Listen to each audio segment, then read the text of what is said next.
Rustig fietsen. Bloot raapje, ja? Ik al wie het Joet stream in waar. Deze squalband stappen maar een soort nocht op de racefiets. De organisatie joeg ze pittige opdrachten. Yes! Wel echt moeilijk hoor. Simpel, hè?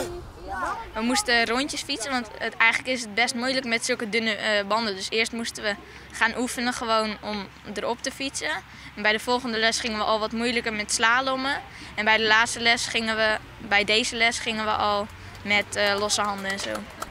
En zou je het ook leuk vinden om dit vaker te doen? Ja, het was heel leuk, dus ik zou het wel vaker willen doen. Bij deze derde clinic giet het al stikken beter als bij de eerste. Dat het wel goed ging. En ja. Dat we beter zijn geworden in jaren deze. En dat was heel leuk.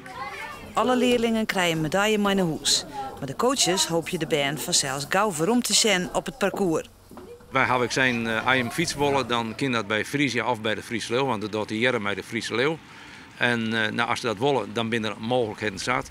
Nevens de Fries in Friesland wil weer wat jong fietstalent broeken. Dat de 22-jarige Anouska Koster van de Westereen vorige week het NK woon, is dan ook goed voor het imago van de sport. Ja, zulke dingen zijn hartstikke mooi. Als er mensen uit Friesland binnen die in de prijzen vallen of krijgen net, dan zien de mensen, nou dat is leuk. En dan komen er toch volle meer mensen die zeggen, hey, wij moeten ook eens fietsen. On de band zelfs zal het in alle gevallen net lezen. Ik wil het heel graag wel doen, maar ik moet eerst aan mijn ouders vragen. Ja, cool. Ik moet ook eerst aan mijn ouders vragen.